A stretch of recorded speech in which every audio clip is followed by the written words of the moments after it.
Number 2, Ashnal Samar. Nice pronunciation. I couldn't do it. But he is a 9th grader, believe it or not, and he has a card game called Elementio, if I'm pronouncing that right.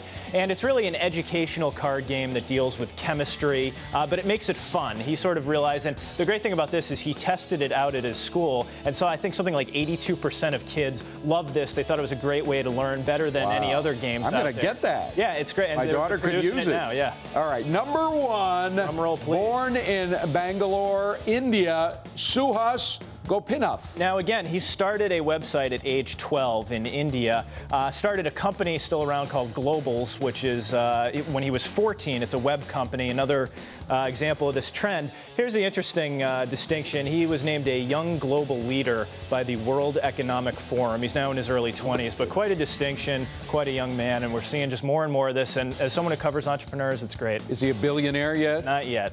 Probably closing in on it. All right, well, our next guest has been running her own business since the age of 9. She is the youngest person featured in Inc. magazine's 30 Under 30, a list of America's coolest young entrepreneurs. And this morning, here she is at Nasdaq. She presided over the opening bell, along with Rod Kurtz, by the way, who was there as well. We now welcome Leanna Archer to Scoreboard. Leanna, great to see you. Thank you for coming in. And here, by the way, are your products. These are hair products primarily, right? Yeah.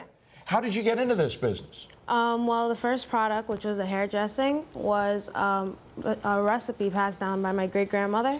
Wow. And my parents used this in my hair since I was 3 years old, and it was kind of like a family tradition. But what made you, I mean, we all have things that are passed on from our grandparents and uncles, and food or whatever, food recipes. What made you think you could actually sell it?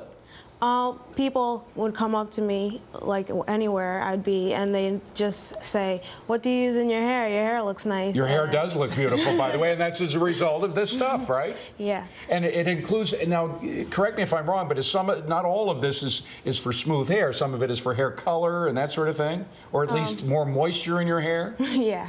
Yeah? And how did you go about actually turning it into stuff that has labels on it, put it in containers? I mean, you must have had money to start up with, right? I started with no money at all. And what I did was I went behind my parents' back after they denied me. Your parents are here, by the way, so be careful. They're right in the studio. And the whole nation is watching. Go ahead. And I took whatever was left in the mixture that my great-grandmother made and put it in my little brother's Gerber jars and gave them out for free in school. And that sort of started, people said, gee, can I buy this stuff? That's when we started getting checks in the mail saying, can you send me $20 worth? And my parents had no idea what they were talking about. Unbelievable. So how big is the operation now? I mean, are you in stores or you still sell out of your home? I sell mostly over the internet. And hopefully soon I'll be able to open a store called Leanna's. And now, are you going to have to, in order to do something like that, you often need a lot more cash, capital. Do you have enough, or are you going to have to go out to a bank and borrow some money, or what? I might need a loan, but not a big one. And hopefully I'll be able to. And I don't know if you heard, there's a guy named Dave Ramsey who works for Fox Business, and he is very much against going to banks and taking out loans. In fact, he's grown a business of almost 200 people just on the basis of savings and so forth. So you may do better off if you just borrow the money, right? Sure. I mean, from friends rather than going to a bank. Yeah. Do you think you'll take his advice?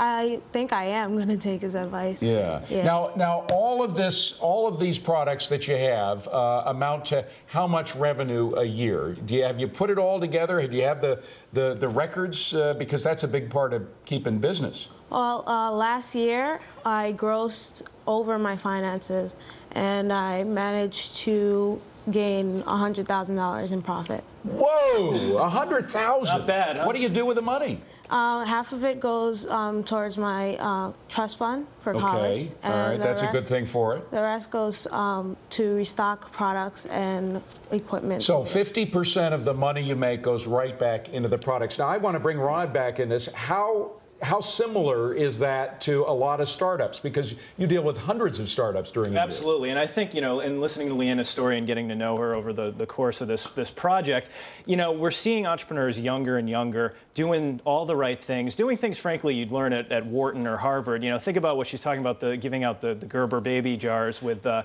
sample. I mean, she's generating buzz, grassroots marketing. I mean, they're doing things instinctually that, you know, you couldn't teach them this. And luckily, again, as Ramsey would say, not going out immediately to get a loan. Don't get yourself in debt right away. You put 50% of your revenue back into the company. And growing slowly, you know, but the fact is that you're growing. I think another thing, too, is she, having gotten to know her family a little bit today, you know, having the support of your family for no matter how old you are as an entrepreneur is essential. And whether it comes to getting some funding from friends and family, which you've been talking about earlier in the show, or just that support, helping with the labels, whatever it may be, you know, you need to enlist your own sort of advisory board, and sometimes it's under your own roof. Now, Leanna, as a father of a 16-year-old, I have to ask, does this take away from your studies? Are you still keeping up with your schoolwork? School comes first for me. For the past couple of years, I managed to keep an organized schedule where I could manage the business while keeping school on top. Does the business management help in managing your schoolwork as well? Have you learned things from doing business that help you at school? It did help me with a project in stocks last year, and I learned how stocks work and how to invest in them the correct way. So your grades are okay, bottom line. Grades are okay. That's good. And might I just add, we brought the Nasdaq some luck today when we rang the bell. Yeah. So I give Leanne all the credit. I mean, you saw it was down and then it ended way up. So you have the magic touch in terms of bringing luck to the Nasdaq. Bottom line, is this what you want to stay in for the rest of your life, or because it's pretty early on? I was planning on keeping the business running, and I'm going to college for law school as well. Oh, you're going to be a lawyer? Yeah. All right, well, that could come in handy, Law degree is too. always handy in business. Yeah, it is indeed. Well, congratulations. It's wonderful to have you here. It's an honor to have you here, Leanna. Thank you very much. Rod, we'll see more of you coming up in a buy, sell, or hold. And your last chance to vote. What do you think of Joe the Plumber? Is he a buy, a sell, or a hold? 369-249. Your answers coming up right after.